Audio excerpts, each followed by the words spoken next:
live on Sunday, Mother Freaking Fun Day. Jesus Christ, help us. I am the hostess with the mostest, the High Priestess Phoenix. I am your spiritual healer, teacher, shaman, seer, oracle, lightworker, starseed, earth angel, mystic, medium, psychic, witch, yogi, guru, evangelist, North American Sybil. I am your spiritual psychoanalyst, your messenger of God, the Lilith reincarnated. In order to keep up with me, you had to see what I posted in my community page, my latest live video, and anything in my shorts.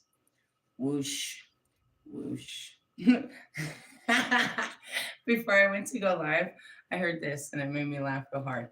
So it was from that movie Thor, fucking Ragnarok. He's when fucking when Banner walks up on Loki, he's like, "Last time I seen you, you were trying to kill everybody.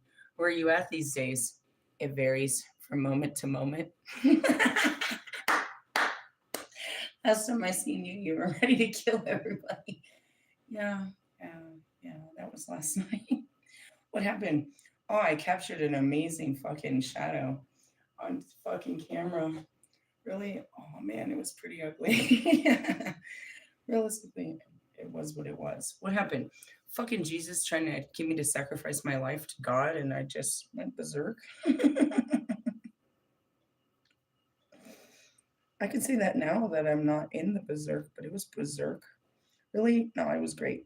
As far as footage goes, it was great footage. Did I know I was doing all that when I was doing? No, I was just pouring out my heart, and it was just crying and screaming and angry. It's like, wow.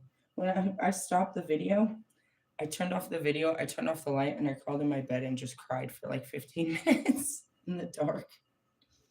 It's like, wow, that was a real one. Really? What happened?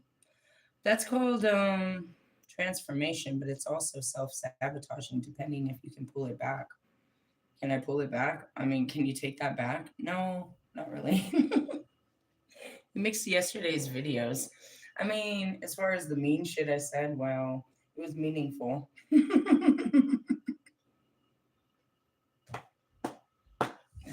Sorry. What happened? I would say too much light. But then I look back at it, and all week we were leading up to that. All week they were talking about, we're going to bring in some friends, we're going to bring in some family. And then I looked up and I realized I'm doing all this work for somebody, more than somebody. And I started panicking. Really? Don't you bring me no shit ass fucking people every time you bring me a person their shit. And the old me woke up, bro. Really? It's what happens when they put you, it's a pattern.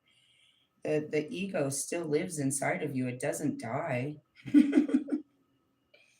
The way you were, the old you is still in you.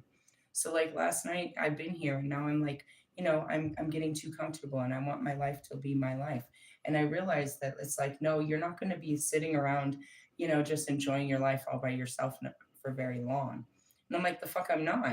And they're like trying to push in, we're going to bring in friends. Oh yeah, like all the other friends you ever brought.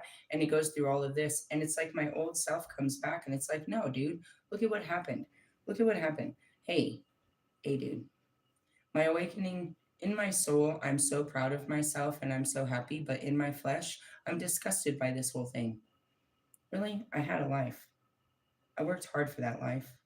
And I gave up that life and I understand. And on a good day, I'm grateful about it, which is pretty much every day. But when the shadows get that heavy, no, I'm not. I want my life back. Why can't I just have my life back? Why can't I just go back to when, something comfortable? And that's where it is. I've built something comfortable and I don't want anybody to fuck up my comfortability. And that's what I was crying about. I don't want to give up my peace. And then it got worse. And I knew people could not understand it, but it was just fears. If I let someone in, they're going to ruin my life. They're going to ruin my life. They're going to ruin my peace. They're going to take everything from me. I'm going to be left drained. And that's what happened to me before. It's still the old shadow. Really? But now it's extended to friends and family. And you see it as something bad, but it's not. There is a shining, there is a golden thread that binds this, because you want to get to that point where you don't need people. We're going to pull that card next if we can get through my voice and all this. Is codependency. We are so dependent off of people, places, and things. And we have given, you know what I mean? We're dependent off them more than that relationship. And that's what I was crying about. It's like you don't understand the relationship with yourself and how close that gives you to everything else. And when you sacrifice yourself for other people, and that's what I was screaming at God about. You know, my service is to other people, but it's like my old self came up. It's like, fuck that, fuck them. I was gonna smoke them, God. That was it. That was my energy. Smoke them. You promised. You promised we wouldn't have to go through this. Why haven't you destroyed these people yet?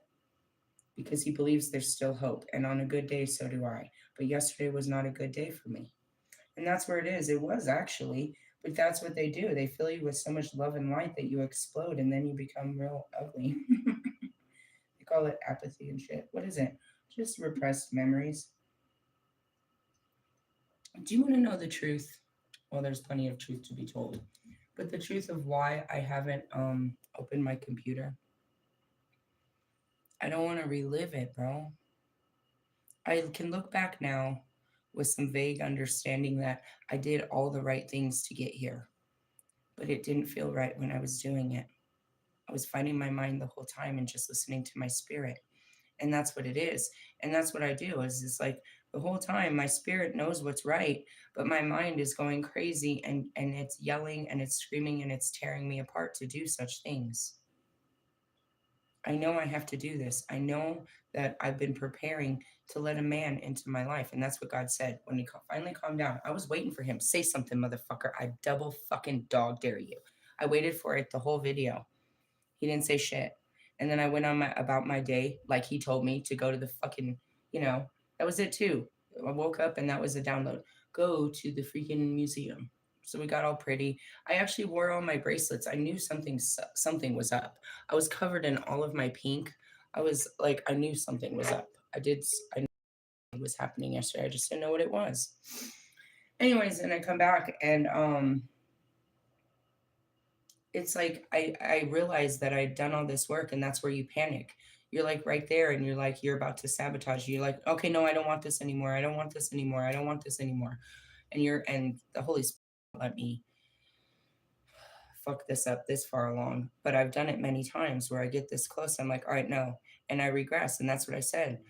Last year, it showed me the same thing, dude. He showed me how he was going to put me in a place of power.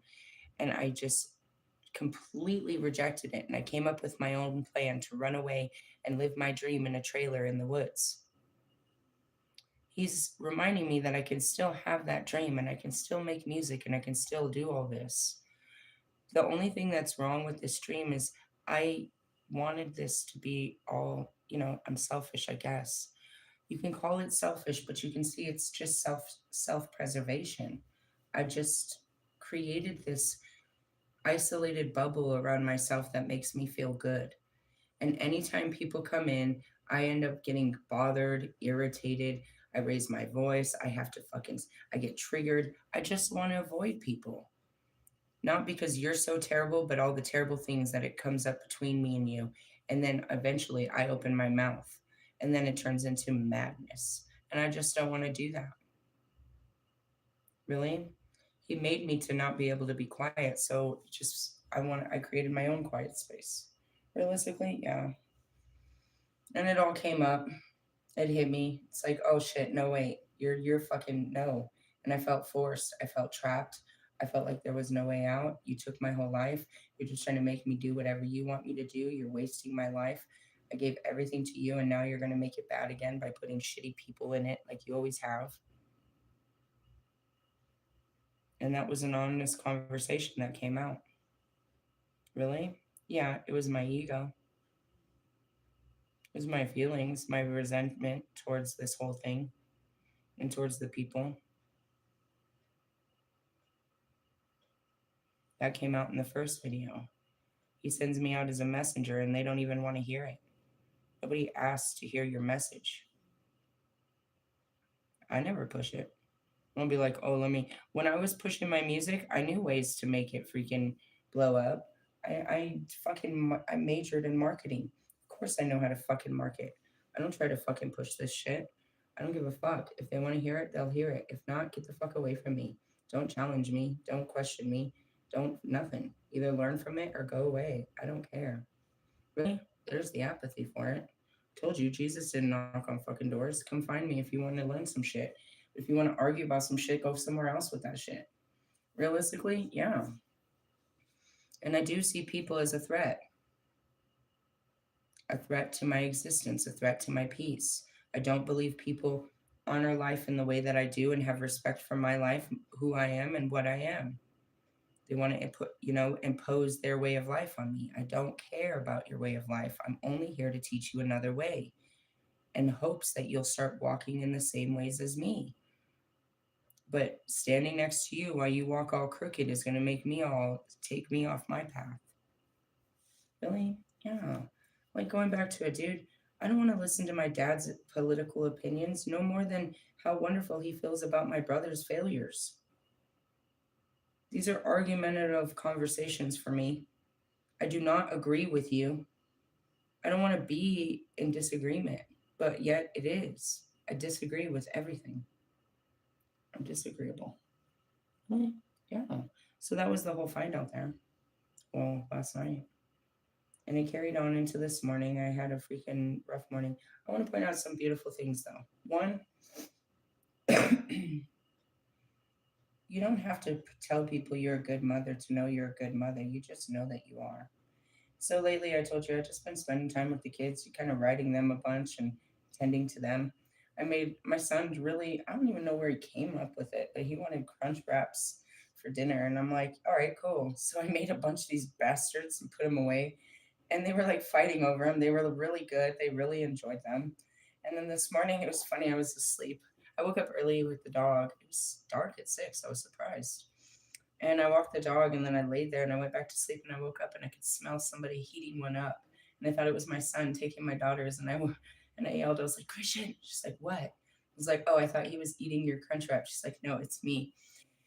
And I get up and she had did the dishes. And it's such a small gesture, but again, it goes back to it. I don't force my kids to do chores. I don't tell them shit. I don't yell at them. I tend to my house as it is. But it's like, when you don't make everything a chore and a job, they're more than grateful to do shit. And that was just so kind. I had already cleaned up everything. It's just left it, some dishes in the sink, which is growth on my behalf. In the middle of feeling terrible, I didn't feel obligated to sit there and fucking wash dishes because I'm a fucking clean freak. The rest of my house is very clean, and this morning I was picking shit up off the carpet, knowing I should just fucking vacuum it. Really? Yes, but I'm having to self discipline, and I said I wasn't gonna do such shit until Monday. Really? I already told myself, and that's discipline. Now going back to it, the sacrifices. You know what you got to do. It doesn't mean you want to do it. I worked hard to share it with someone, and yet my fears of someone being in my life overpowers tends to overpower my desire to have someone to share this with in my life. Really? Yeah. So it's a battle.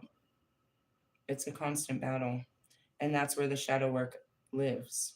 It's like, for the rest of my life, and I tried to explain this to my future lover, friends, whatever they're going to be. This is what happens. I kind of have it on a schedule. It usually happens on a Friday, Thursday through Saturday. But if those planets move around funny, then I get all fucked off too. I'm literally, in order to keep up with me, you got to keep up with the energy. And the only one that reads the energy is me. Whatever's going on in that universe, because of Metatron, I said it's because of him, but he just understands he's the one that translates the workings of God in the universe. It's not him, it's the power given to him by God. But basically, he should be the God of the universe for you to understand this. Anyways, whatever's moving on out there is moving on in me. And that goes back to ancient teachings of natal astrology, his teachings. These planets live within me. The astrological signs live within me. The tarot cards live within me, the gods, the universe lives within me. And I can feel the shift, and the shift pushes things to the surface for me to deal with and fix so I can be more universal and less 3D. But it does bring the 3D issues to the surface. I know what I'm supposed to do. I'm supposed to be walking into a community and building a new family. But my 3D world, my 3D conscious is holding me back from past experiences. Yet my spirit is still moving towards it, and that's where it is. You still take the actions, even though you're deathly afraid and you're crying and you're screaming and you're begging God not to make you do this. You still do it. And I want to thank you, Royce. I seen you pop up with two extraordinary posts a little late, and Allie came in, and everybody they know, dude. I feel like they know their spirits. Like, ooh, we better catch her, or we're gonna catch her. If you don't catch me, you're gonna catch me. She's turning into something. You're not gonna like this. We better send her some love. Oh, and that was the best part. I'm laughing at myself when I come out of it. I know I'm in the sickest, darkest, deepest pit of my own self pity when I have Russ singing to me. Oh God, Russ is serenading me. I must be in a sad place in hell. I can hear Russ and it feels good.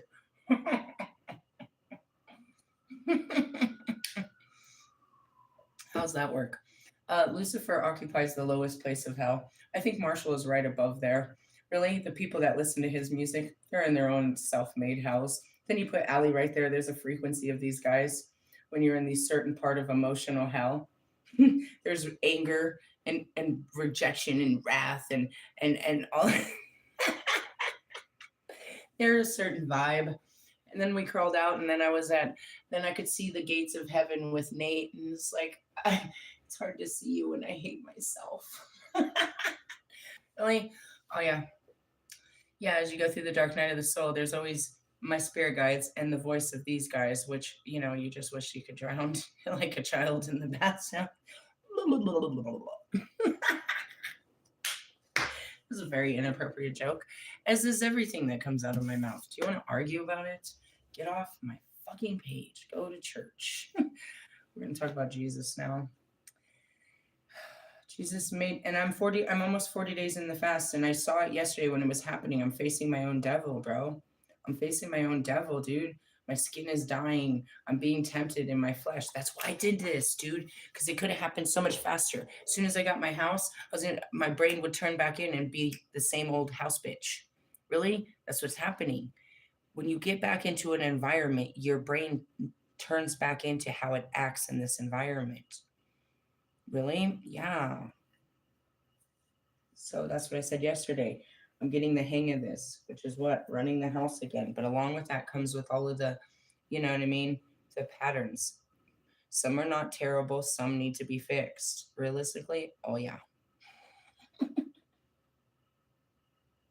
Don't talk to the neighbors. Don't talk to the neighbors.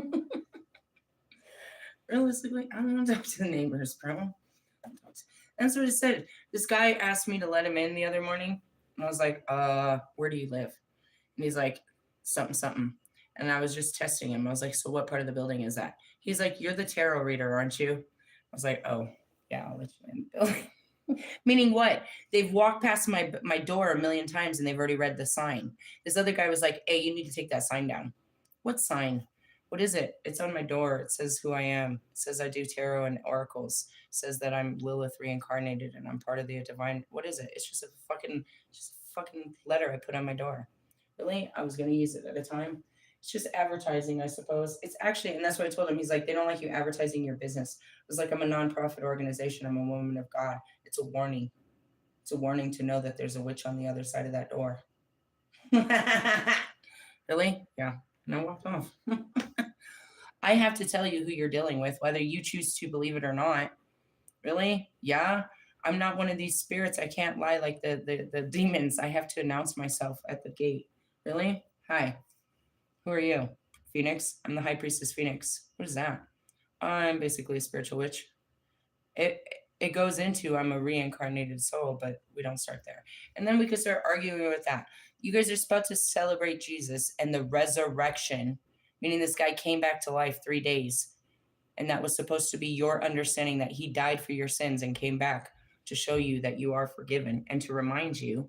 And then he went away. And yet, you don't believe that you can come back to life. He came back to life. And yet, here we are. Welcome to the living. Moving on. So, we were in this book, and I threw a fit and I said, I'm not at peace with this. I don't know. I'm in Mother Mary. Unconditional trust. Really? Yeah, I'm at Mother Mary. Turn to Mother Mary. We need our light, family. Really? Yeah, we're facing the darkness of our own shadows. We're in the mirrors. Our own self is reflecting back. And that's what it is. That's what happened to Kanye, bro. What happened to fucking Kanye? His old self didn't want to die. He didn't want to give up who he was. That's why you guys don't want to do this. You don't want to give up everything you fucking made for yourself. I was something, guys. I was a bitch, but I was something. I worked hard to be that something. I had a reputation. I had an image. I had a life. I had a way of life. I had beliefs. I had dreams. I had goals. I had ambitions. I had, you know, excitements. I didn't have a man. I didn't care for that. But I had attention from men, and that was cool until they got came on to me, and then it wasn't cool, and that's because I was damaged, but I didn't need all that. I had a life. And when I gave it up, people thought I was on drugs. And why did you do it? First off, I was excited about what was happening inside of me because I could hear something out. After I got past myself, which was scary, all I could hear was myself arguing and complaining, and I was just unpatterning and stuff. After I got past myself, and I could hear distinctively the Holy Spirit telling me what to do, I wanted to know where it was leading me. So I was excited on the adventure of what was happening, not realizing that the adventure was destruction. And I kept telling people along the way, no, God's not going to ask you to do this. He's turning me into a priestess. He's not going to ask you to do this. I There was still those videos of how it hurt and what I was dealing with, the shadows, the memories. You know what I mean? I've been doing this for a long time, and it's like that. It's like, wait a minute, what did God ask us to give up? Oh, we're not done yet. Give up this idea that you're going to live alone, is what he asked me to give up yesterday. And that's what he asked me to give up in the beginning. That was a happy idea. I'm going to make this all new, and you're never going to have to do this alone. You never should have. And that's true. I had a long, painful life with no support, and he promised me support. So when I got into this, I thought, well, it's me and God. There's no man, and none of those worked out. All men, fuck those men. It was all about me coming closer to God, which they do say is the twin flame. It's all about coming closer into a oneness. You think it's going to be a person, but it's not. But I did come closer to understanding these men and having love for men that I just didn't like, that I despised. Regardless, I don't like their behaviors, but I have love for them. I have understanding. I have respect. I have compassion. I have forgiveness. I have admiration and pity for all the men that I told are fucking nothing yesterday. Really? Yeah. Now, are they hurt by that? They're egos, but they know me so well. And that's the thing. It's like when we see fucking it's been a while, but when we see Kanye, we don't judge him because we understand him now. They have understanding, forgiveness, compassion, kindness towards my irate behaviors. And that's where we gained love and understanding with all of each other. But it is our behaviors are our behaviors, and that's how we react to things when we're uncomfortable or things don't go our way or whatever that is. And those are what we're always facing. And that's the bothersome part about this. God said he wasn't going to tempt us, but he does. Kobe came this weekend and told you he's going to push us to our fucking limits. That was an absolute break. Really shattered me. Put me in fucking tears in bed in the dark, crying like a baby. I don't want to do this no more. I quit. Yeah, it's Kobe. You can't lay there though. I wasn't going to be able to lay there with Buddha sitting up there and Jesus like you can. Then, and even if they weren't, It'll take me a while to put myself together and figure out what made me fall apart. You know what I mean? I'm fully aware I fell apart. How do I put myself back together? What made me fall apart? And that's what it is you're supposed to break. You're not supposed to hold this together anymore. And just when you think you've got it all together, here comes something to push you off your wall and shatter you. And that's where you can pick up the pieces and put yourself back together in a much grander statue than you were before. Really? Mm-hmm. You could hear, I haven't re listened to it because I was just in it. You can hear in last night's video, I'm crying out of fear. I don't want to do this. Please don't make me do this.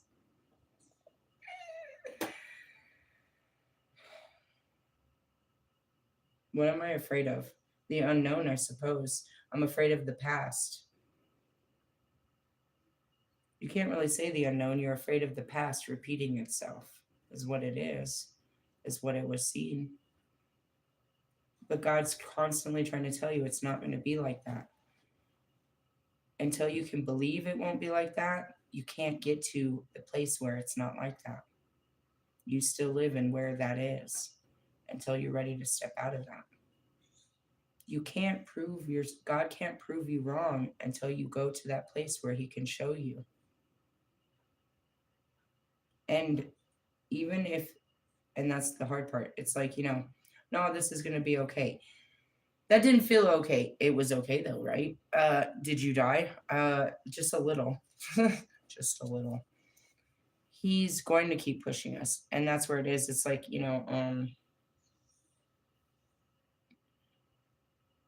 people that don't get pushed and stay in that comfort zone don't push their muscles, which is what? Their brain and their heart.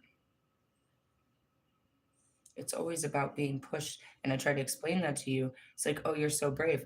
No, bitches, I be crying. It's in all those videos. I be crying every time God tells me to do something I'm deathly afraid of, but I just do it. And that's what Royce said. He said, Mom, he shared that fucking thing that my daughter said. Said, my mom didn't raise a quitter, a complainer, but not a quitter. I'm going to get it done. You're just going to hear about it. And that's it. I'm going to cry the whole time I'm doing it. Like, and I'm seeing that movie Holes because Shia LaBeouf, he is all over the place. I should just invite him into my house and save him. What a guy. Anyways, it's like, I'm tired. Keep digging. Jesus Christ. It's not like you have a choice. You don't. When you realize you don't have a choice, when you stop giving yourself a choice, that's surrender. And that goes back to Morgan. She gave herself a choice. She said that she had a choice. We give ourselves a choice when there's no choice, when there really isn't. We give ourselves options, but there's no choice. And that's where it is. I went back to, okay, I have no choice. I have to do this. No, I want to go back to the way I lived, where there was no people and none of this ever happened, and I could just go and do whatever I wanted, and I just want to camp and I want to make music and I don't want to hang out with people because people hurt me and da da da da da da.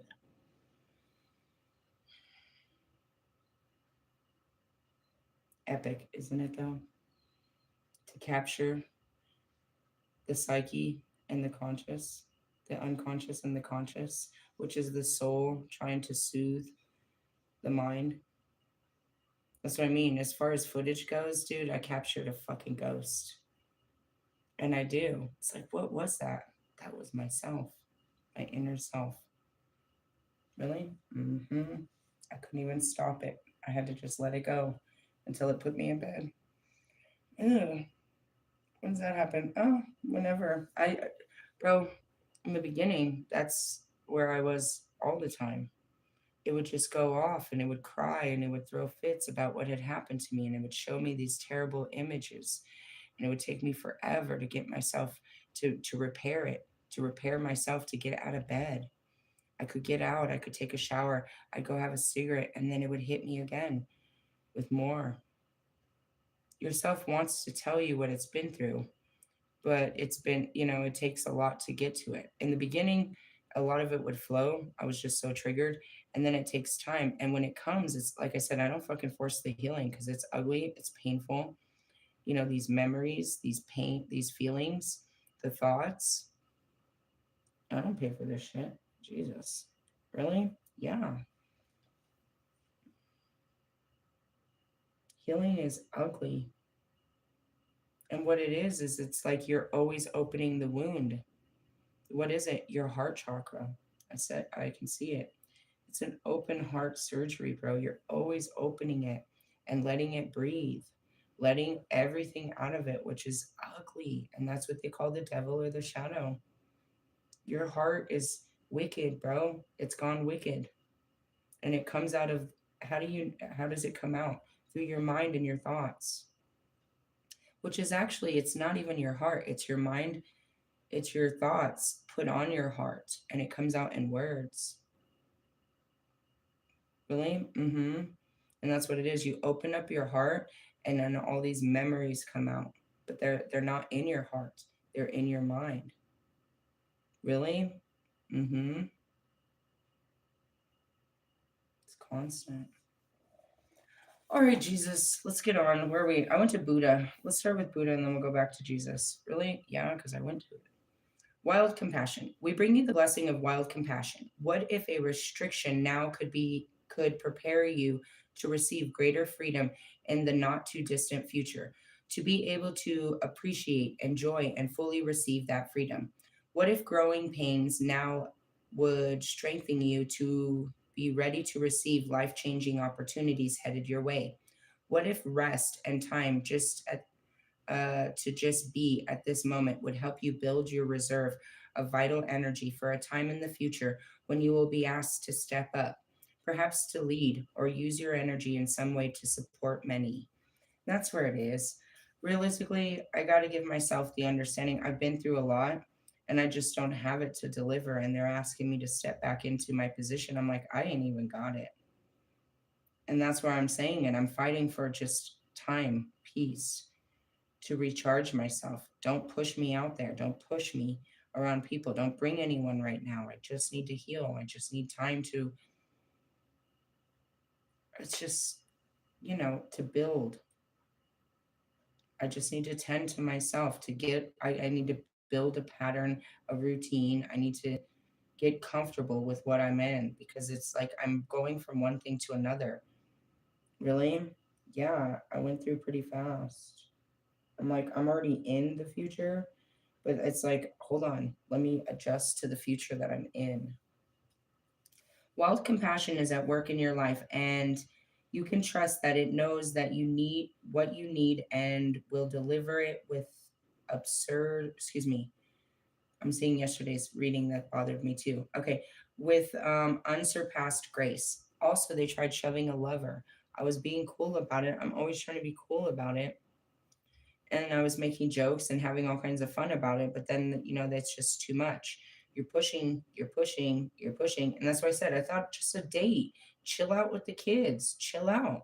And that's what it is. It's like my future is all of that, bro. Married with children and the fucking church and the big blow up and fame and fortune. For real, so fast. I've seen it. It happens so fast that I'm like, chill, bro. Fucking chill. Fucking chill.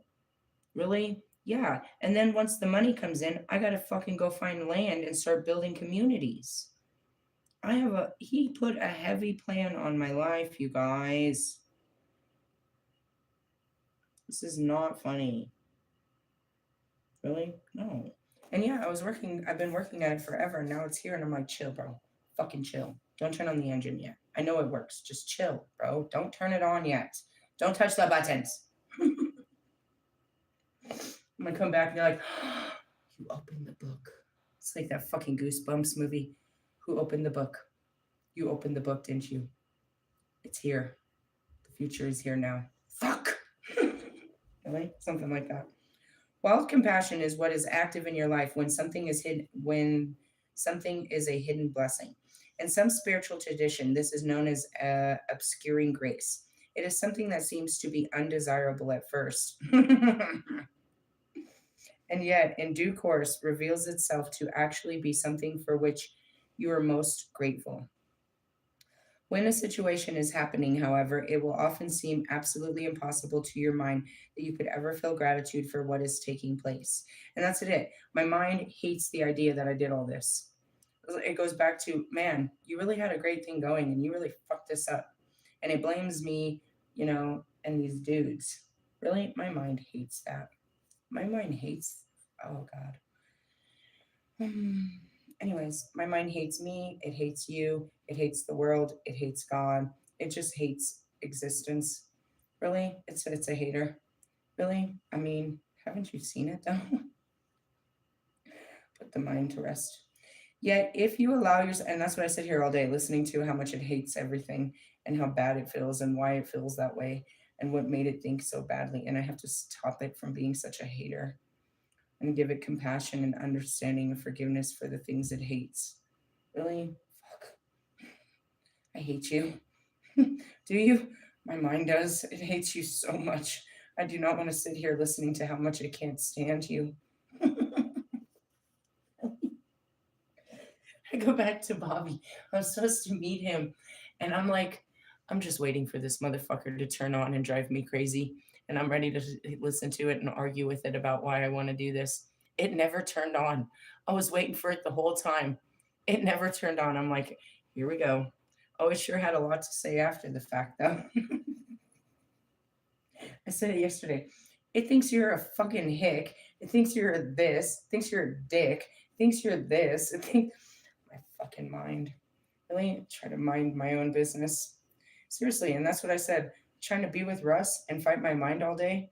I'm gonna slap him. I'm gonna slap him. Did you hear what he said? Look at what he's doing. Ugh, ugh. My mind can't take it. Everything about you, it does not like you. But at some point, it had to. There was some point it liked you, dude. Really? At the lowest part of my sickness, or the highest level, I should say. And in the beginning, there was Russ.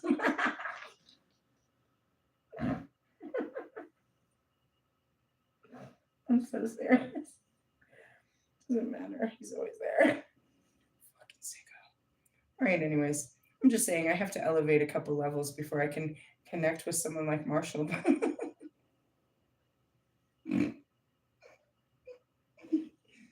Oh, pity party.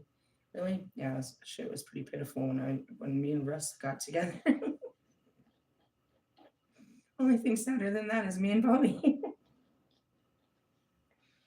This is very desperate. We're pretty pathetic. We need someone to care about us. All right.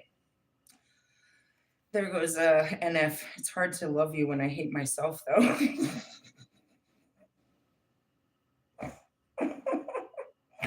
There goes Lewis. Hey, we're not where we want to be, but together we'll rise.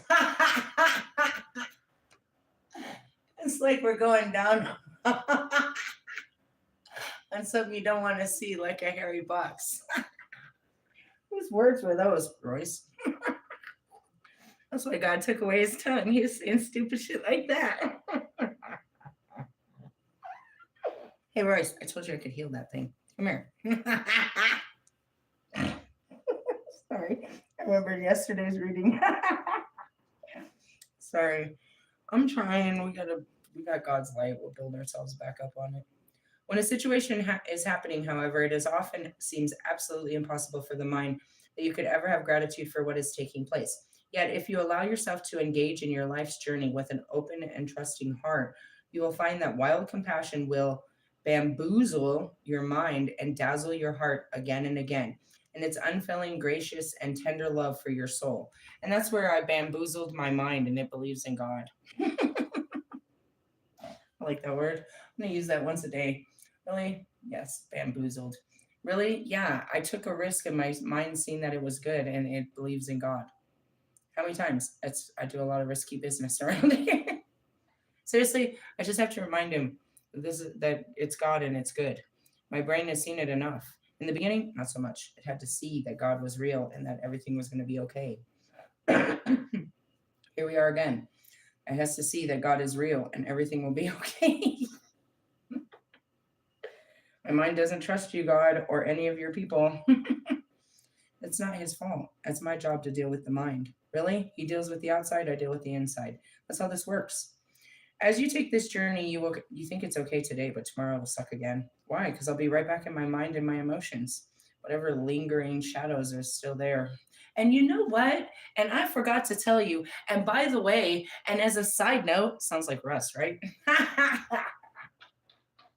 See you tomorrow, lover boy.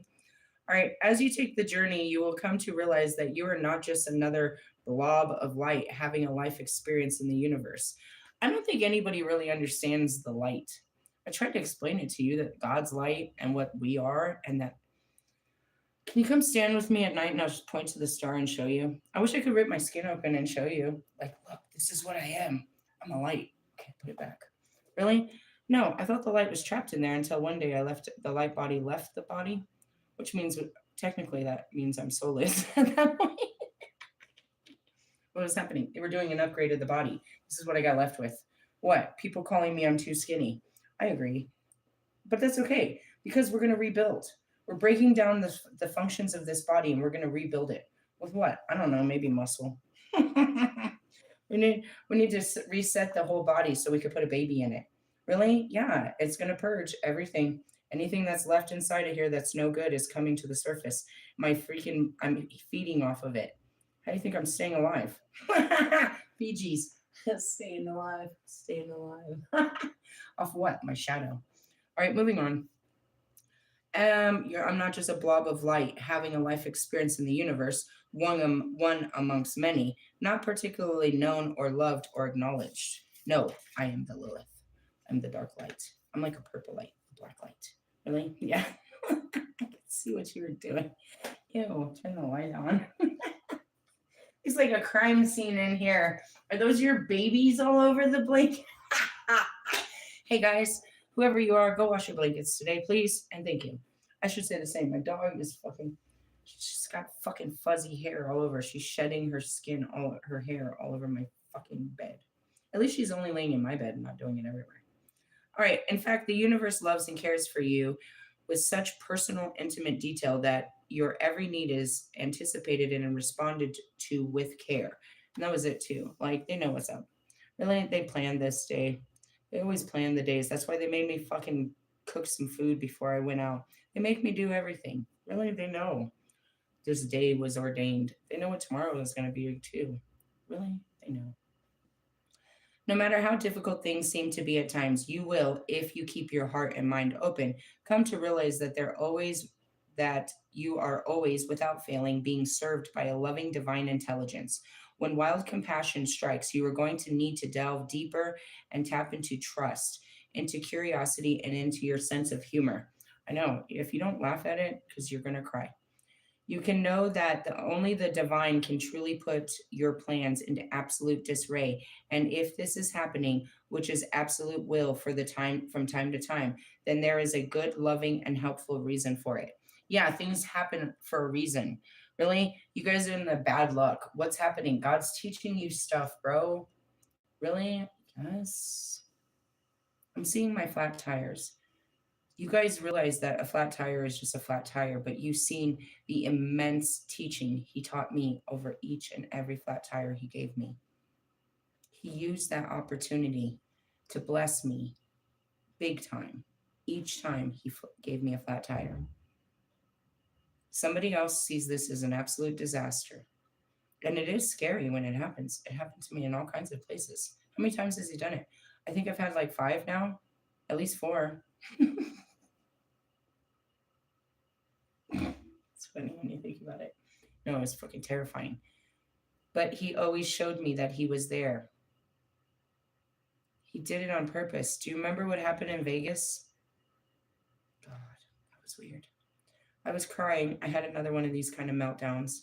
I'm by the lake. It's a full moon. I just want to go home. But I have no home. I don't even know how to get home. Everything's fallen apart. Everything I believed in is fallen apart. What am I doing here? I just want to go home, God. Sets up a plan. He says, go home. So I start packing up my stuff. I have no idea how I'm going to get home. I just know I'm going to bump some gas and try to get home. And as I go to say, I have to unload some of my stuff because I have too much stuff. I'm carrying all my camping shit. I literally am carrying, what is that thing? A cot in the back seat, you know what I mean? And the kids are sitting on top of it, like shit like that. I'm about to get rid of this brand new freaking blow up bathtub that I really loved. And I was so grateful to receive all these things. So I go to give it to the camper. And he's like, "What's going on?" I was like, We're leaving. I have to go home. I have to go sort out my life. I have to figure things out. It's like, "You guys gonna be all right?" It's like, "Yeah, I'm gonna bum my way there. I got some gas money along the way." And he came out and he gave me some money. And the other neighbor, they turned around and gave me some money. Before I left, I had like $60 before I left the campground. So I was, doing all right. And as I was sitting there, I'm looking and I'm getting ready to get in the car. And God's like, "You need to replace that tire. Go into Vegas on the way out and stop at a tire joint." And so I did. And I get there and the people are like, "Bro, you cannot drive to Colorado on any of these tires." And they're like, "We can't let you go. And you have to buy all new tires." And I start crying. I'm like, "Dude, I just want to go home." And I was like, "All right, all right, all right. I'm going to bum some money for tires." I'm right next to a 7-Eleven and a liquor store, and then there's a lot of traffic. So I get out there and I just start bumming. Before I know it, I have literally I've bummed $135. Really, within an hour or so, I was hitting up the people. I was at a Latino tire shop, so all the Latino men that were coming to get their tires done, I was crying to them, asking them for help. So some of them were throwing at me $20, some of them were this and that. One guy, I was like, "Dude, I'm trying to get 4 tires." He said, "I can't." Some of them actually bought me a whole tire. So I go to buy the tires. I have like 100. No, they said it was gonna be like 165. I got like almost all of it. And I go to buy the tires and they're like, "No, you only need three," and they discount it. Whatever the case may be, I end up getting 4 tires and leave with more money than I even walked in with. And away I went. When I got back to Colorado, I'm in Fort Collins. One of my tires blows. I'm like, "All right, guys, I got it." So I'm unloading all my shit. This dude comes out quick as fuck, pulls up next to me. He takes over the tire. He pulls out $100 and he says, "There's a tire shop down the street." I go to get a tire. It's only $35. So now I have more money. He has done this so many times. I want you to hear this story because there's a lot of new people. Really? That's crazy, right? There's other things. My window. My window. I learned so much about it and I walk by it all the time. And you know what else? It's taped up and it's not a big deal. It's a little ugly, I suppose, as the car is, and from what I've drove it through. But it's a story to me. And you know what? Because that window is broken like that, I never have to fear locking my keys in the car again. Why? Because I could just rip the tape off and get back in. But when that happened, that moment, I had no idea what to do and I was terrified to do it. And I had someone else break the window. And as soon as they did it, I started crying and I was so humiliated and I made the biggest decision the worst decision. And I was so mad at myself for leaving my phone and my keys in the car. And how could I do this? And I couldn't forgive myself. And it was a big thing. It was a huge deal for me, but it taught me a huge lesson. And in that lesson, I was set free. Realistically, I promise you, I now anytime I can't find my keys, I'm like, first off, I always carry a spare now, but I also am like, well, I can just get into the window. I never worry about someone else getting into the window. It's just like it's finally gone. That fear is gone. Your biggest fear. Really? I just want you to understand it. The things that happen to us are not a devil, but God strengthening us by understanding of situations. When God strapped me on, I'm so scared of that mountain because of the spiritual experience that I had. But it was also that I got stuck in the snow. And at that moment, I was afraid for my life that I would never get my car out of here, that my kids didn't, I had no service. I was gone from my kids for hours. It was getting cold. I thought I was like, trapped on that mountain for the rest of my life. And I never want to go back up there because of how scared I was and how I felt when all that was happening. It was just a hill. Many people have gotten trapped on the side of the road during a snowstorm, and they don't ever want to experience that again, but they still have to keep going. And that's what I mean is like these things, they happen to you and you wish they didn't, but they made you stronger. Yeah, I have a bunch of them. And that's what I said. My spirit is so proud of this journey and all the things that I did, but my ego is pissed off because of everything I lost. Not everything I gained, but everything I lost. And that's the way the brain is. It sees things in loss. It doesn't see things in gains. It sees things in risk. It sees negative, not the positive. You have to keep putting positive on the negative for it to stop being so negative. It's like, well, this didn't happen. Yeah, but this did. Well, I didn't get it's just a child. Well, I didn't get the happy meal. Yeah, but you had a good meal, didn't you? You know, shit like that. It didn't work out. It did work out. I didn't make as much money, but you made money. And that's where it is. It's always not grateful, ungrateful, unsatisfied, unpleased with the outcome. And that's where you can be, they can call it a perfectionist, or just, you know what I mean, a terrorist to yourself, where you're never good enough, not to yourself, not to someone else. You're never pleased with your own performance or anyone else's. You're not pleased with how things are. It's a huge lack of gratitude for what is. And that's where it was. It's like, something to think about. Where are we? The best way to respond to wild compassion is to allow yourself to be wild too. That means not being afraid to let go of the script of your life and to think on your feet, or even better, to let your instincts move your feet and not think so much at all. To let yourself intuitively respond to life as though you were in a dance together rather than a boxing match. And that's where it becomes a fight. I'm just trying to move through life, but my mind stands in front of me, and now I'm fighting myself. You don't have to duck and weave to avoid what life sends your way. You can play, engage, be curious, sometimes feel pain, but always understand that the pain, because sometimes pain is unavoidable part of life, is part of healing the divine is sending your way. It's not out of cruelty. Sometimes the pain of letting something go now saves you from the agony of having what is meant for you, causing you far greater suffering over the long term. Wild compassion, and that's what it is. I He's asking me to let go of that way of life that I always hold on to, which is my way of life. What is it?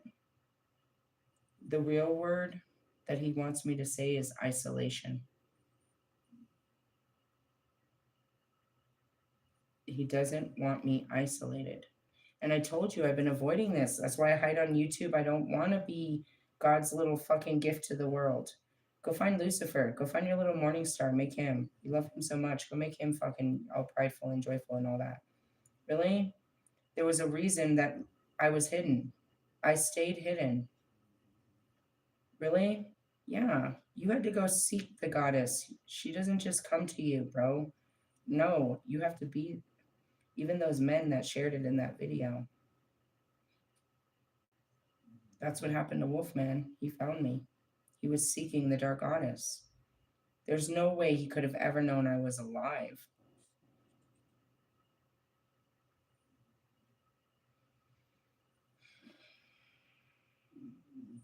That's all God wants to do, is show that that's what he wants for everyone. Number 1, 2, and 3. He wants to show his grand creation in you to the world, what he made you of and for. But you don't want to be what he made you. So you keep yourself hidden.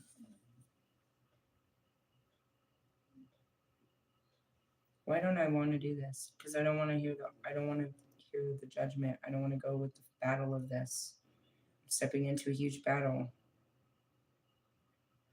It's not my battle. It's their battle with God, but I'm stuck in the middle of it. They question me when they question God. You cannot be. Take that to God. And yet here I am. You doubt me because you doubt God, and you doubt all these books, and you lack belief. If you cannot believe in what I am and what God made me, then how will you ever believe in God and what he has created in you?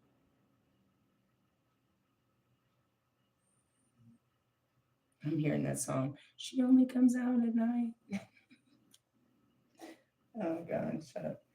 Wild compassion is not always painful. Often it is utterly joyful. It sweeps, and that's where it is. They're trying to push me into the light, into power, into fame, into the light, bro. And I don't want to. I told you I didn't want to be his little fucking goddess in this lifetime. I know I have to do it. I just, you don't understand. I see where this goes. I've done this. I know the persecution, and especially in these times. Just because I'm American doesn't mean I'm safe from the persecution of the other world, of all the world. Yeah, the tribes, there's small portions that believe in what I am, but the rest of the world will try to destroy me because of their lack of belief. They will try to destroy me. As soon as I started, they did that. And that's what I said. That's what I was screaming at God. You put us out there and only to get fed, to get eaten up by the wolves. You put us right in their fight with you. That's all that happened to Jesus. They refused to believe in Jesus as God, so they had to destroy him so that other people wouldn't. When I start speaking, I take the power away from the fucking church. Who do you think's going to come after me? The fucking church. They're going to try to discredit me. They're going to try, and luckily, I've already told all my shadows, you cannot hold any part of my life against me because I've already told it. The truth has set me free. They know I was a drug dealer. They know that I was a bad mother. They know that I was this. They know everything about me. You can't use me against me. There's no secrets of me that is going to make people less loving of what God made me. And that's what they look for. Everybody has secrets that they can use to destroy you. You can't destroy me with my secrets because there's no secret. And you will no longer destroy anyone else with their shadows either. And that's what they look for. I challenge all authority in the name of God. And whose fight is this? God's. I'm just there, completely anointed and protected, but I don't want to be in this. Every time he tells me to get on a public page and tell them who I am, and they start going off in the comments, no, you're not. And they start laughing and they start to, you know what I mean? I already know that the Holy Spirit is haunting you wherever you are because you are mocking the Holy Spirit and you don't even recognize it in the flesh. If he told me to tell you who I was, my ears are ringing. If he told me to tell you who I was just for you to mock me, then he's setting you up. They think about it. Once they've read that comment, is she real? That starts the fight. Can you believe in God and the words that I say, that I am who God made me? That starts the fight with you and God. I was never there. But that's what happens. Everyone will challenge the authority that God has given me, but they're not challenging me. It has no challenge because really I'm powerless. Everything that's done is done by God's authority. He does everything. That's what it says right here. He orchestrates everything. He brings my food, my clothing, my everything. He has a job. He has a lover. He has everything for me. You go find yours. Mine comes from God. You can't take what God has given me. And that's what he said to me this morning when I calmed down. Nobody is going to take what I gave you. I just want you to share it with others. You can't take what's mine. You can challenge it and say that I did it myself or that I did it in the name of the devil, but anybody that watches knows I do not believe in such things. And that shows that you put the devil above God by saying that it is the devil. It's the same thing they said to Jesus. He prays to Beelzebub. How could the devil give this to me if there was such a thing? What could give me such honor other than God himself?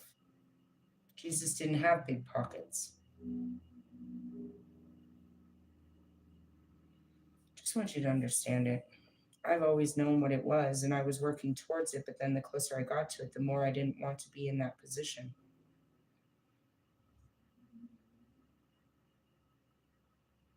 I challenge your belief in God, not just yours, but every single human being.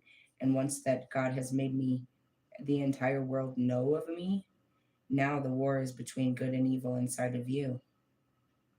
They'll sit there with the documentary and all of the later videos and question, is she real? Is God real? Is any of this real? That's the fight inside of you. Do you think I'm doing it in the name of the devil? When I explain to you the angels and Lucifer's lack of power? Hmm. Wild compassion is not always painful. Often it's utterly joyful. It sweeps in, and before your eyes, what was considered an opportunity for small gain becomes a trigger for a cascading flow of divine blessings into your life. Wild compassion provides whatever is needed for your deepest and most soul satisfying success. It is natural, excuse me. Yeah, it is natural and it is wise and it serves the higher will of the universe. It cannot be controlled, and that's it, through one person he can make himself known. And that's what the holy scriptures of all times are filled with. He used a single person to make his existence known through them. I'm seeing Job, Paul, all of them, Ruth, Mary. Through one person, he can make his existence known. If you're willing to be that person, that's why I said, go find somebody else. Go find somebody else. I was so mad at God yesterday. He was quiet, like, here she comes. Where was she? Everybody knew I was coming. They knew that moment was coming. Everybody was waiting till the sun just turned up its dial one more. It's coming. Get ready. Get ready. Get ready. Here she comes. I told you, everybody get back. The universe is here, and it's me and God again.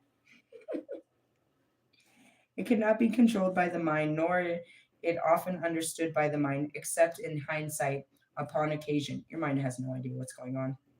And that's what pisses it off. It's not in control, and it likes to be in control. It cannot be thwarted or blocked by human will, and that's it. I can't stop this. Yet it is our choice whether or not to embrace and enjoy it. This is going to happen. Really? Some guy's coming in, whether I want it or not. Whether I throw a fit or not, he's coming in, and I'm going to enjoy it, whether I throw a fit or not. So it was like, okay, think about the scary, think about, okay, okay, okay.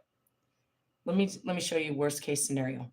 What would have happened if Bobby left his wife? He can't go nowhere. Now I'm really stuck with him forever. I have to make this work. I have to make this work. I can't send him back home to his wife after all this. I can't send him back. Do you understand? There's no going back. You better stop this right now before you're stuck with this guy for the rest of your fucking life. Okay, I better do something real quick. Sabotage! Sabotage! Really? Yeah, I'm good at that. Realistically, fuck, what are you gonna do if fucking any of these guys really walk away? You can't send them back. They've walked away. Now they're your problem. You have to love them forever. Oh fuck. Sabotage! Sabotage! Sabotage! Like, what happens if Wolfman comes in and he never goes away? What if he doesn't? What if he likes you? And what if this works? Oh God, sabotage! What did I think was going to happen after I initiated you? I don't know. I had no idea. It never considered in my mind that you weren't going to leave and that anything. I don't know. I don't know what happens after. I only see what I'm supposed to do. Then that thought creeped in. It's like, I said it a long time ago. I was like, I could be creating this house for his homeless ass. Sabotage! Sabotage! Really? Well, is it conscious or unconscious? I think we do it together. I think it's partly, myself, Pac, my brain, the spirit. Do we have any real control? God said no. He's like standing there. He's like that fat blocker pill that people take that tells the fat no. It's a Cat Williams joke. I can do everything, but it doesn't really do anything. Really? It's like throwing a fit in the back seat, in the car seat. Well, I guess if you don't have a car seat, that's pretty dangerous.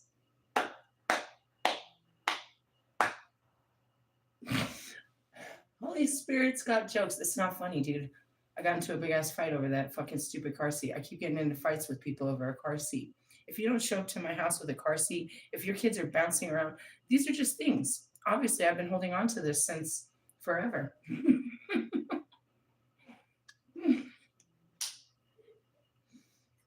Who would have ever known that a car seat bothers me so badly until you saw me lose friends over it? I will fucking stop being your friend if you don't put your kid in a car seat right now. Really? Well, it's kind of funny because that's how I describe myself. And that's how I describe this journey. I was like, you're just a kid strapped in a car seat and they're going real fast. And you can scream and you can cry and they're just going to roll down the window and turn up the music. But you can't get out of this ride. So then I think about fucking her crazy daughter in the back seat while she's driving down I-25. I hope she knows there's a lot of police on that fucking. I don't know. You got into a fight with her over a car seat? Yeah, that's what I mean. I don't want to fight with people. I fought with people for less. Really? Yeah. And I ended up walking away shaking because I wanted to punch you in the face over something stupid. You raised your voice to me over some stupid shit. And I felt like punching you, and now I gotta walk away. Really? That's stupid shit to me. And I called her all kinds of cunts and bitches and bimbos for some stupid shit like that. But I truly believe it, bro. How can you be a good mother if you don't do what's right by your child? What is your fucking definition of a good mother? And maybe I'm being taught because people called me a bad mother for so long. And I just felt the weight of it because I wasn't there for my children, that I just assumed I was a bad mother, but that wasn't true. That wasn't true. I wasn't a bad mother. I was, I screamed. I remember screaming at my kids. I used to yell a lot, but I was always a sacrificing great mother. Mr. Plum even pointed that out. You know what I mean? And it's like, I see the difference now. You don't know what a bad mother is until you've seen them. And I've seen them my whole life. I've seen women like her my whole life, dude, since I was a teenager. These fucking women that would rather fucking do drugs than take care of their children and take care of their life. They just want to get high. My mother was that mother. If anything, dude, I'm not gonna say that I didn't do drugs when during certain periods of when I was younger with my children. And even then, I would get high and then do fucking do stupid housework and build them stupid shit. Really? Yeah. I thought about that. As I come into my house, it's very clean because I don't have much stuff and I keep it clean. And I thought about when I walked into Morgan's house those couple times. It's like you sit here all fucking day, bro. You're literally behind this door all day. Why does it look like this? How can you sit in this? How can you not tell her not to do this? Why don't you just clean this? Shit like that. And it is different, but it's like what the training of it. You know what I mean? If you don't have the training of what it takes to be that, then you train yourself to be these roles. You don't just be like, oh, and she had said that cop out too. Again, she was like, the people around here treat me like I'm the fucking plague. What am I supposed to do? I'm fucking ghetto. Deal with it. Bro, don't you realize this isn't the ghetto? And that's the true story, bro. You can take a bitch out the ghetto, but you can't take a ghetto out of the bitch. And that's what it is. People didn't see that I came from the hood. They didn't know I was hood because I'm not ghetto.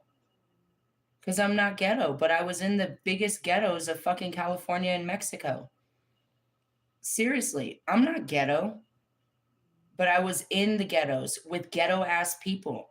And that made me hood, not ghetto. And that's what it is. Ghetto is a certain type of slime, bro. It's a lack of fucking respect. Really? Yeah. And that's it. It's like you can live in the projects, you can live in low income and not be low income, not be a project bitch. There are categories that you fit in given the fucking circumstances. And you don't want to be categorized, but yet you fit the fucking code. Really? Yeah, bro. And that's what it is, I hid that I came from such places because I didn't want to be categorized I didn't want to be identified as those places. I didn't want to be associated as a girl that came from those places. Believe it or not, I thought I thought compared to all the other kids. I grew up in Lakewood and Bear Creek, and these kids all had, you know what I mean? All these white kids had money, and my mom was on welfare, bro. Like, we literally were using old school food stamps at the Quickie Mart while everybody else had, were pulling out dollars and stuff. My mom was shopping at Kmart while these kids were at the fucking Southwest Plaza Mall. I felt it.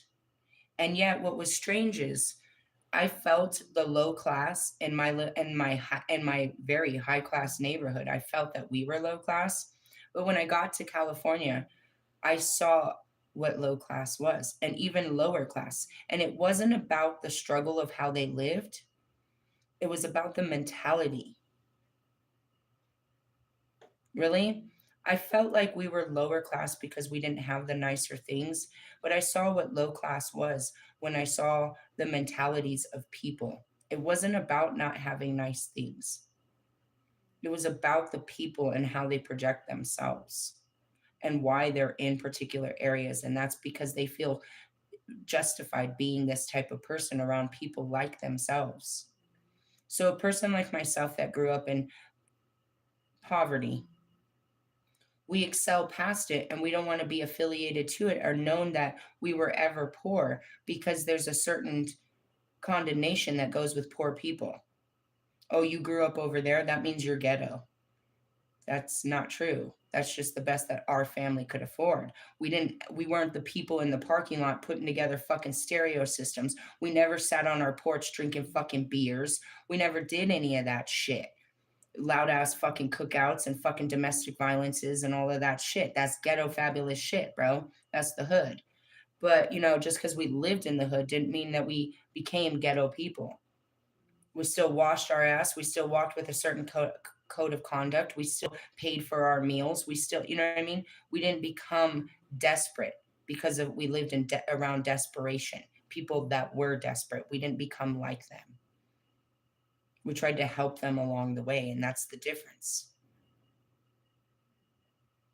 Really? Yeah, and that goes back to it. Is like some of you need to realize that you really keep yourself in lower classes of people. And then there's someone like Russ that tries to hide himself in a high class neighborhood, but will never make friends because these people are not like you. They just have the money that you have. Really? Mm-hmm. Something like me that, the opposite I had to realize is I wasn't better than the low income apartments that I lived in. I may have had a little bit more money, but I wasn't a better type of person because if I was, I wouldn't live here. And that's the difference. I was comfortable with I allowed myself to stay around low class people and didn't do nothing to get away from them. Even though I didn't want to be there, I didn't care to want more.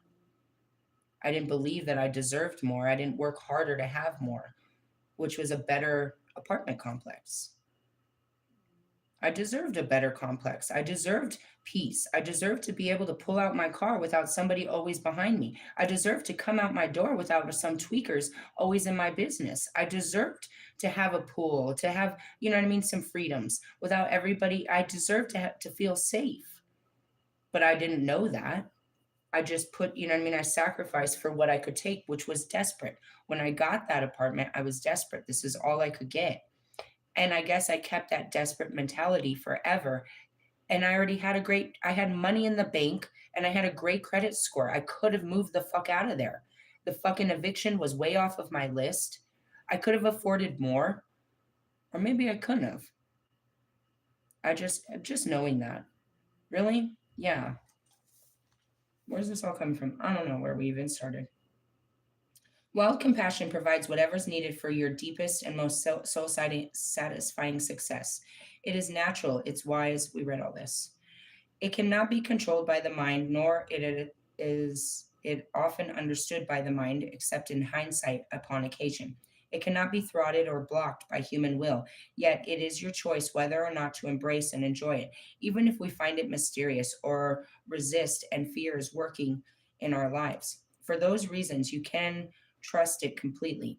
It is the hand of the divine sweeping in and uprooting what needs to be removed and planting what needs to be planted.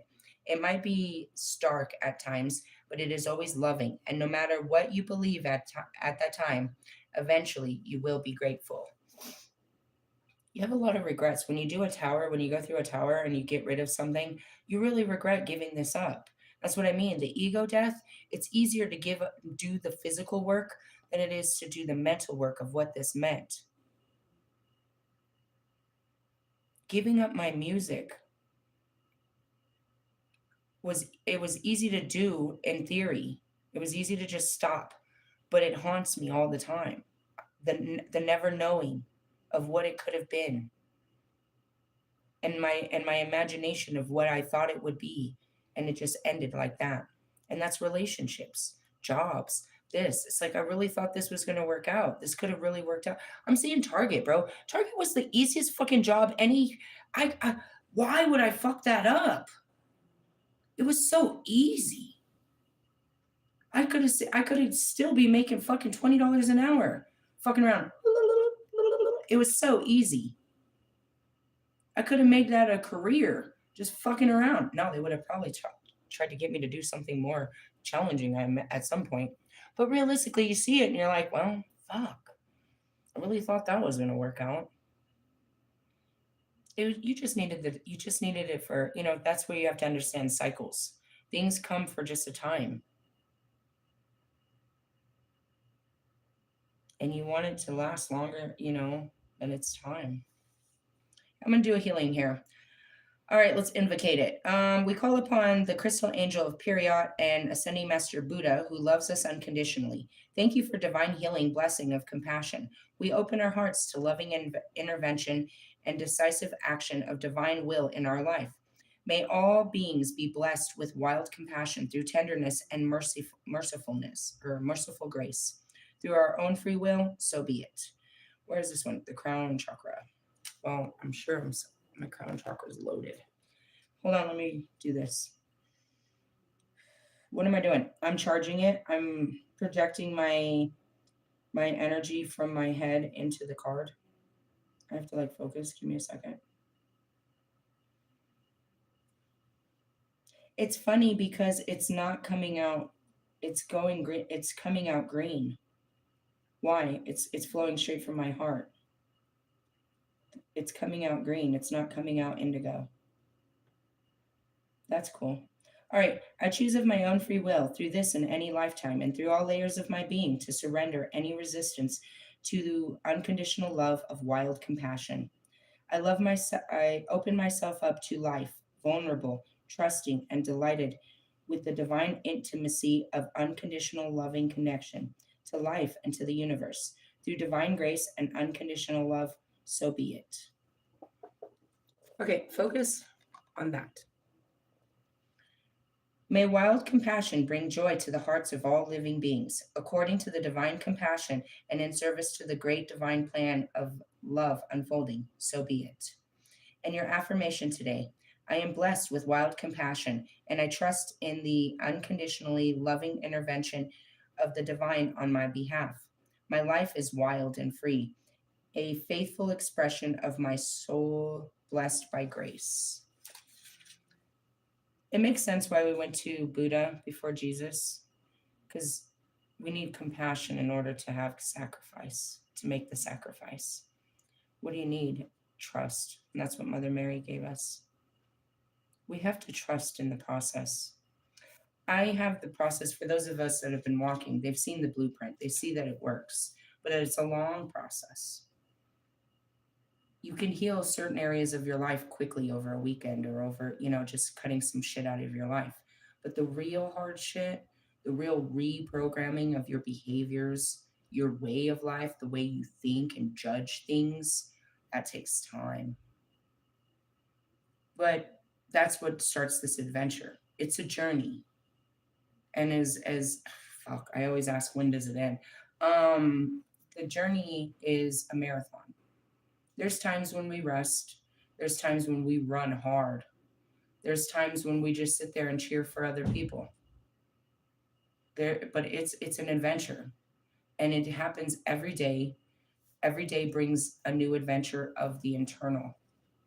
And if you deal with the internal, it brings adventure to your external. The reason we do this is because of that Metatron cube up there. We're calling in experiences. We're calling in, it's, you're sending out a sonar, right? Of what you want to, you made a life plan of everything you were going to experience in this life. And so it seems linear on the plan, but not in your life. So some things that I've experienced now, people experienced in their 20s. You know what I mean? It depends. You learned lessons that I am just learning now. I'm learning lessons that people have not learned yet. That's where it is we had a life plan, and during this time we're going to learn about that, we're going to learn this lesson. So what happens is a sonar sends off a radio frequency, and it calls in your next experience, which, and most times it could be something painful. This is going to be a difficult experience to teach you a life learned lesson that it's time for you to learn. You need to learn it because you cannot send out you can't change the dial. You can't call in your next experience until you've overcome this one. I can't, my experience when I get through this, what is it? Wolfman. He's the next frequency. I was trying to blow past his frequency and call in a frequency of Samael. What is it? I don't know. Something I wanted in my heart. I'm not sure what I'm calling it in, but my heart wants it. Really? I don't have all the memories. But I know I can't get there until I can go through this. Now, as much as I thought it was just, all right, I just got to deal with myself and then I'll deal with you. No, there's a bunch of shit that I had to deal with before I can deal with you. And that's where this is. Will I deal with him accordingly? Are we still on track to deal with each other on May 1st? I can't tell you. Only God knows what track we're on. But no matter what, I can't go to my next level without dealing with him next. And so I'm on track. And it doesn't mean that I get off track. It's just I can get stuck along the way where I'm not getting this. My brain is not getting this lesson. So I have to keep repeating this pattern, this dance with the devil, as you call it. I got to keep going around this mountain. And I'm not going to meet you on the first because I'm not going to be mentally ready. Because I haven't figured out what I needed to know before we cross paths. I'm not mentally ready to face you yet, or emotionally. And as much as I say that, I'm doing this kindly because I believe that's the problem on the other side.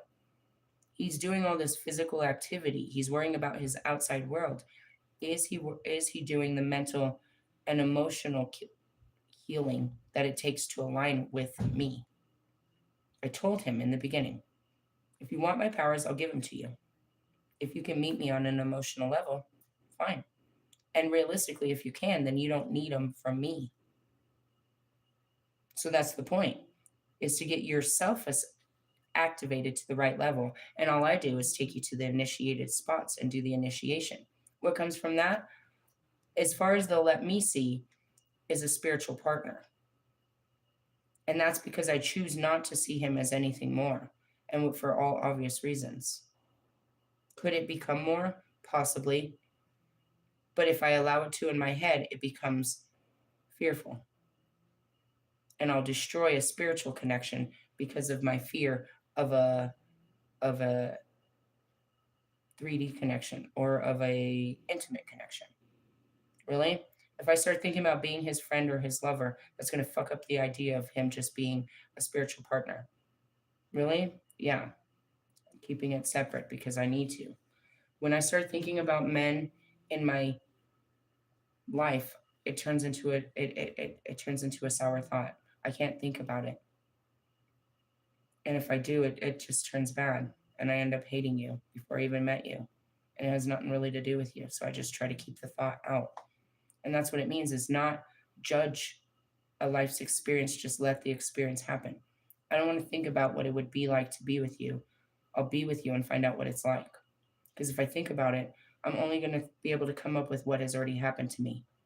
I can't think about what it's going to be like to be with you. And if I use only what I have in front of me, it still turns terrible. And that's what I said about Bobby yesterday. I don't want to think about what it takes to be with you.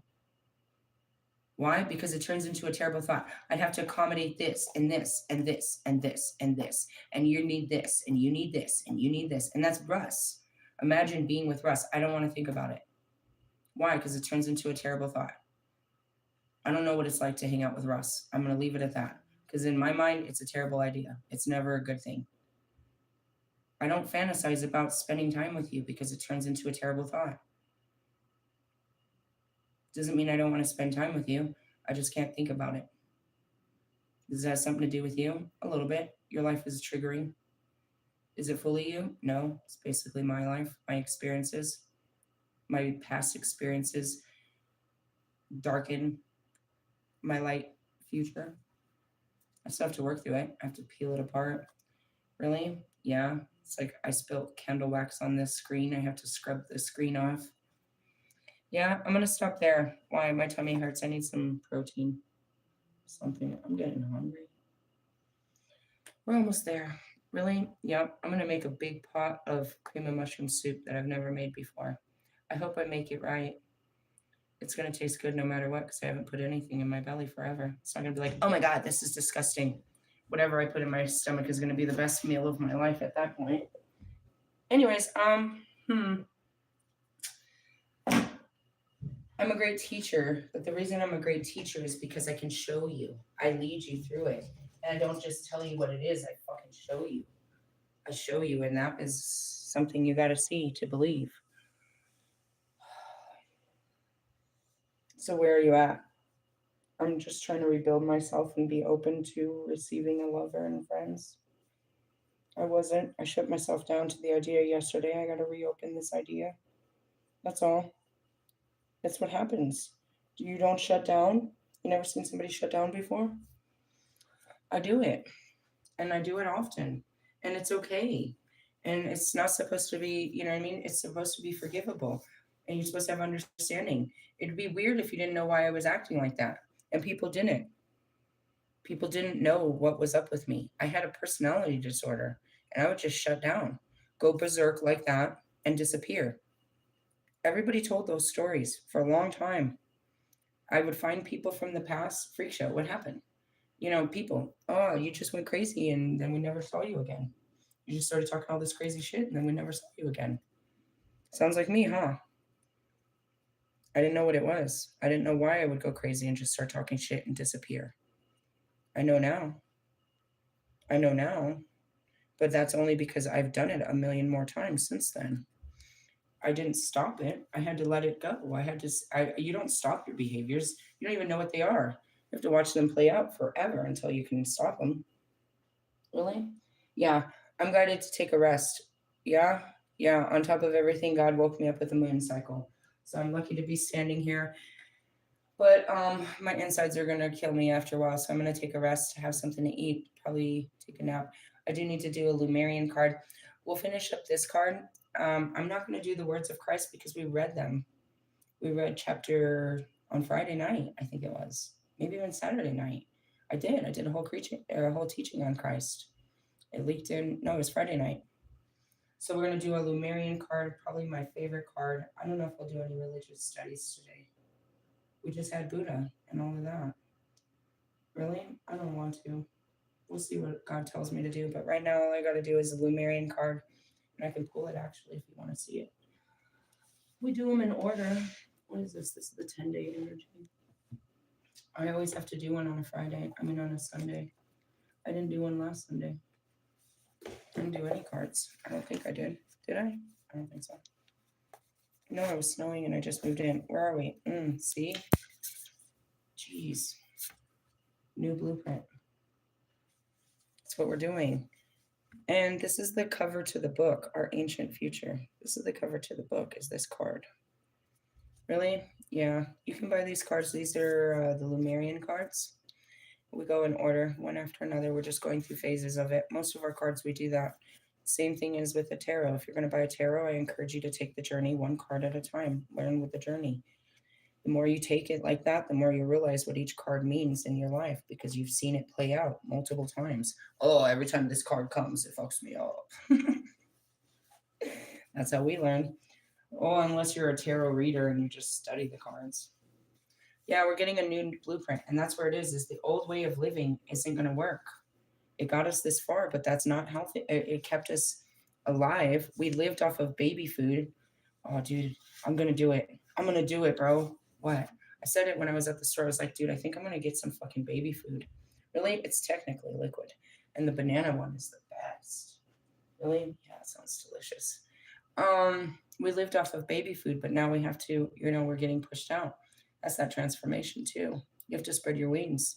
You have to go fly. You can't just keep sitting here on the ground anymore. You have wings. No, I'm a chicken. No, you're not. You're an eagle. Quit being an idiot. Go fly. That's like these stupid fucking geese. They piss me off. These geese, have you ever been in Colorado? These fucking geese. They have big ass wings and they fly for fucking hundreds of miles, but they want to get on the fucking road and walk slowly across the street. If you don't go, I'm going to hit you. Use your wings. That's what's happening. They want us to fly, and we don't want to get off the floor. Really? No. That's what I got out of it. I'll get you with the next video. Love yous, laters. Bye bye now.